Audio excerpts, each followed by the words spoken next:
Chapter 6 Marooned.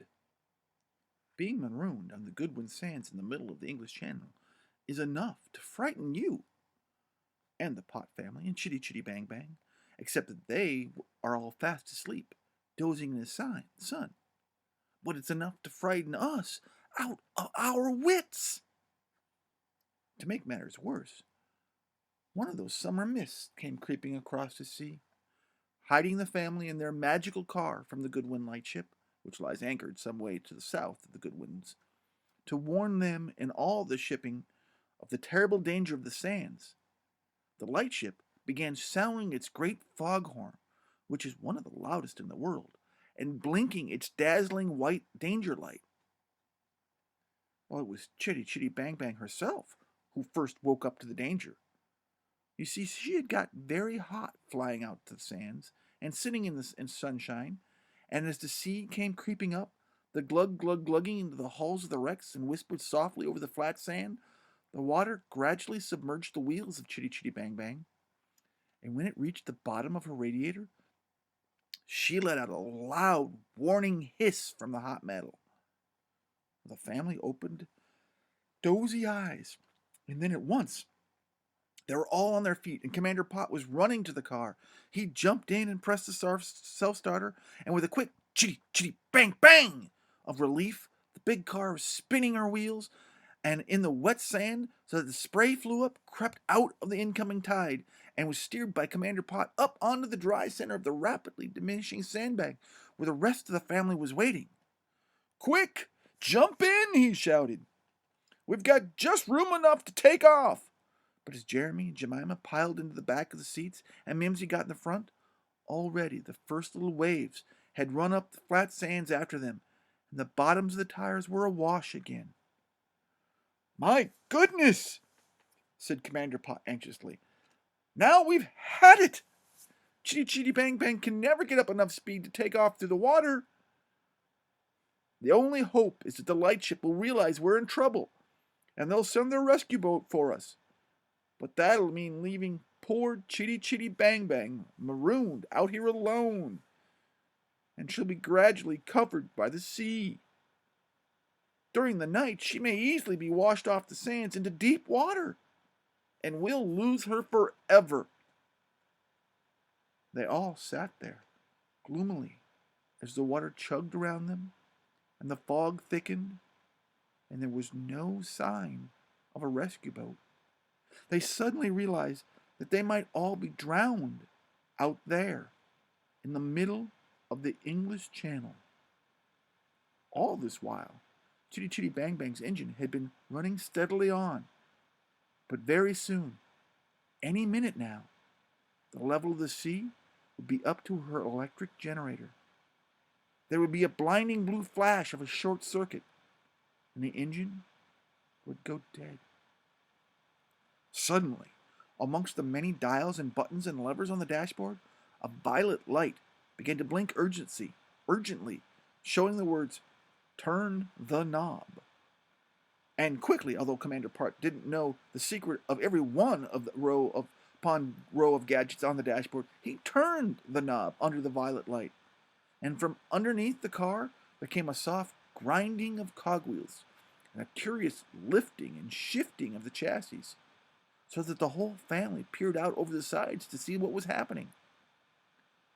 And do you know what? I'll bet you can't guess. All four wheels, pointing fore and aft as all car wheels do, had turned and now flattened out like a hovercraft. Being an inventor, Commander Pot realized what this meant and what the result would be, so he pressed slowly on the accelerator, and just as the waves came up to the level of the floorboards, all four wheels began to turn like propellers.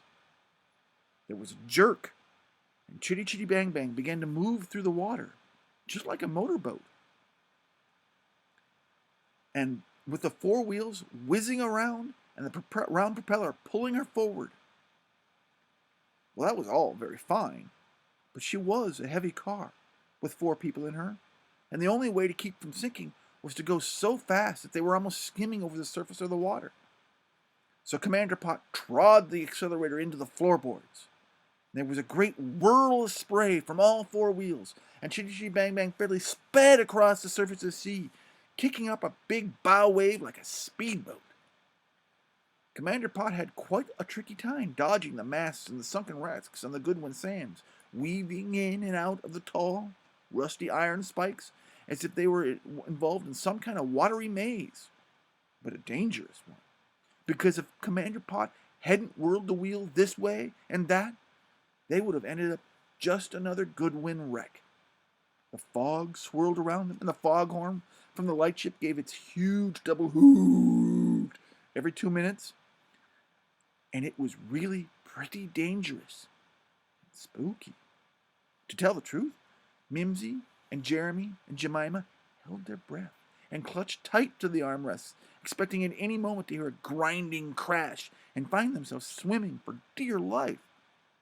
But somehow, Commander Pot and Chitty Chitty Bang Bang, between them, managed to dodge all the obstacles, and soon they were in clear water and just swooshing through the fog.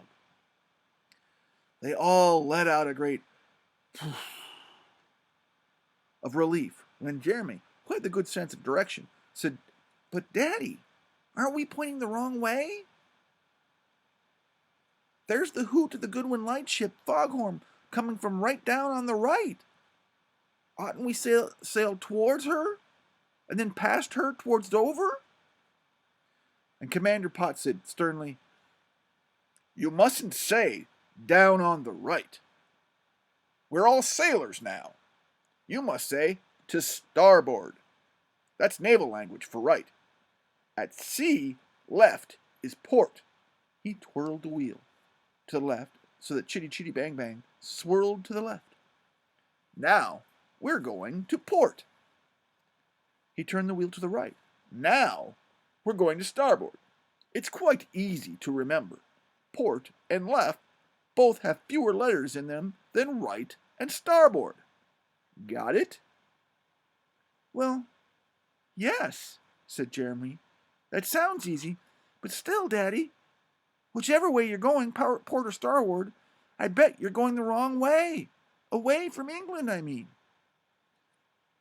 At this, Commander Caractacus Pot put on his secret face, the face that he wore around Christmas time when Jeremy and Jemima asked if they were going to get what they had asked for from Father Christmas, and the face that he put on, for instance, when he was preparing an Easter egg hunt for them.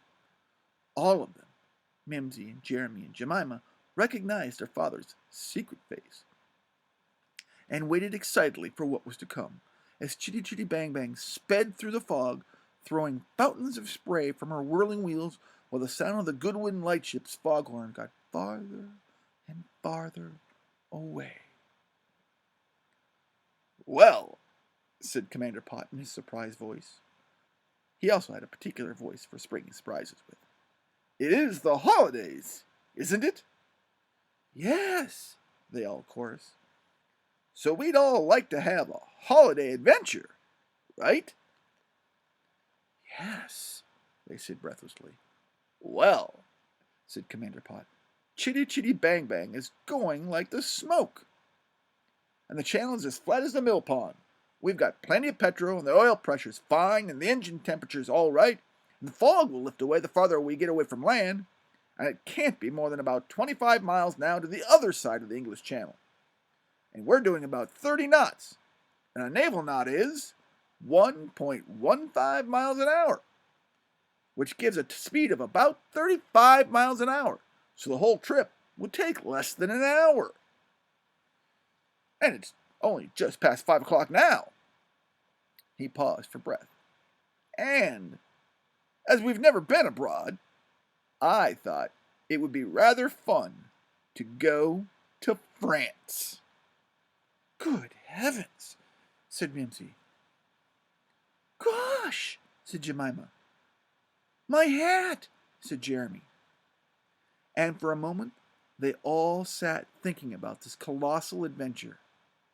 Then Mimsy said, "But we haven't any passports." And Jeremy said, "But don't they have different money in France?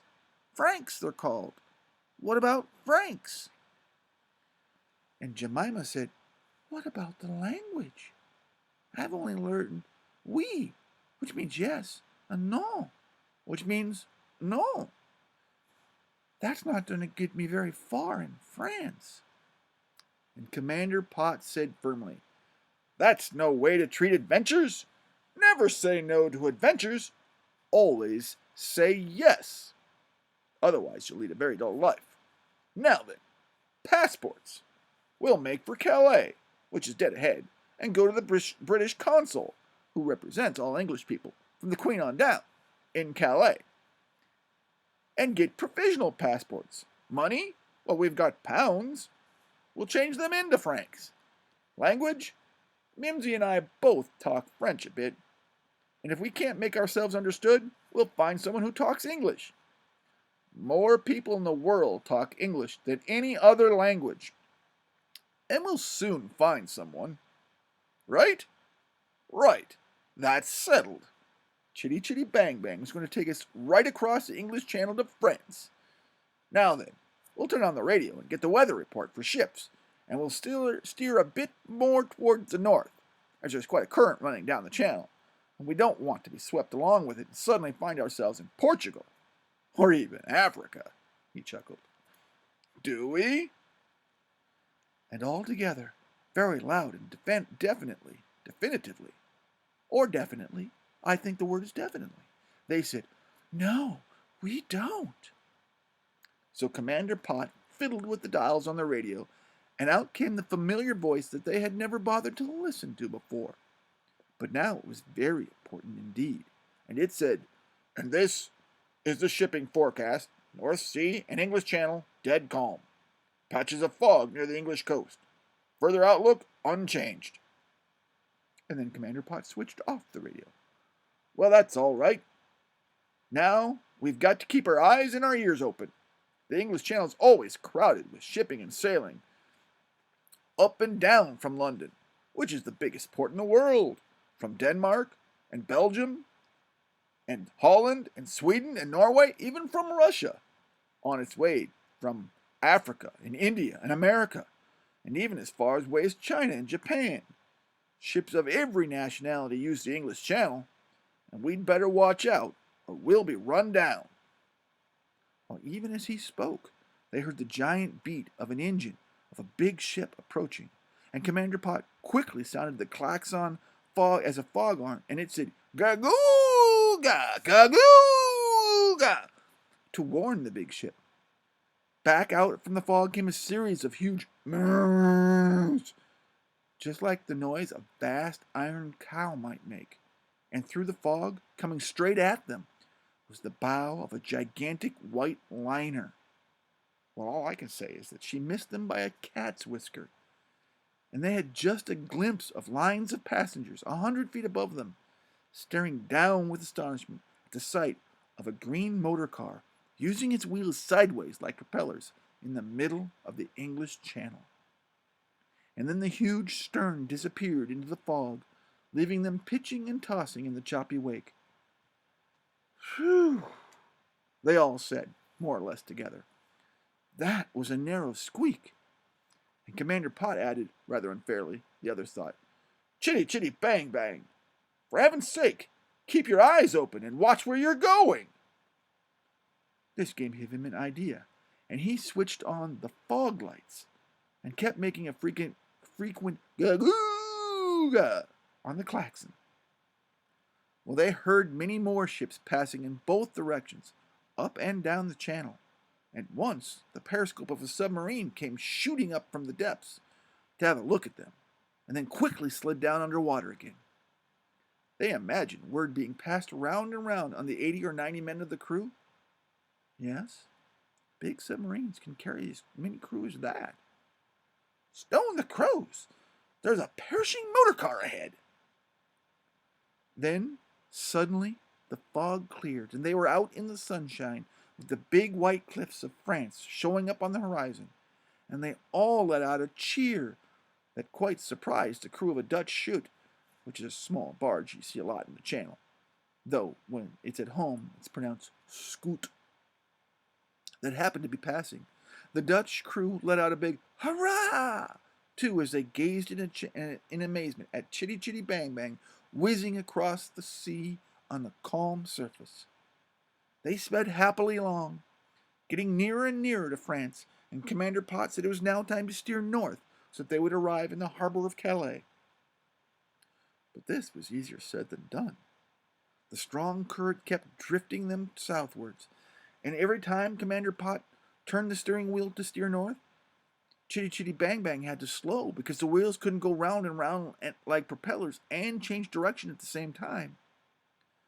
Commander Pot, in fact all of them, began to get quite worried because there was no doubt they were going to land on the beach at the base of the gigantic chalk cliffs.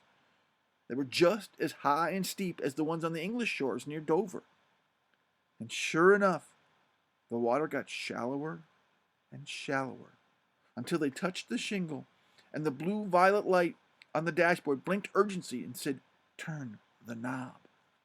When Commander Pot turned the knob, there came the same purr of machinery under the chassis, and the wheels straightened out and clicked back into straightforward position, and they bumped and churned their way up onto the beach. Of course, everyone was very glad to be on dry land again, but nothing could alter the fact that they were stuck at the bottom of giant cliffs that soared up above them towards the sky, and the tide was still coming in, and it was 6:30, and there would only be about 3 more hours of daylight.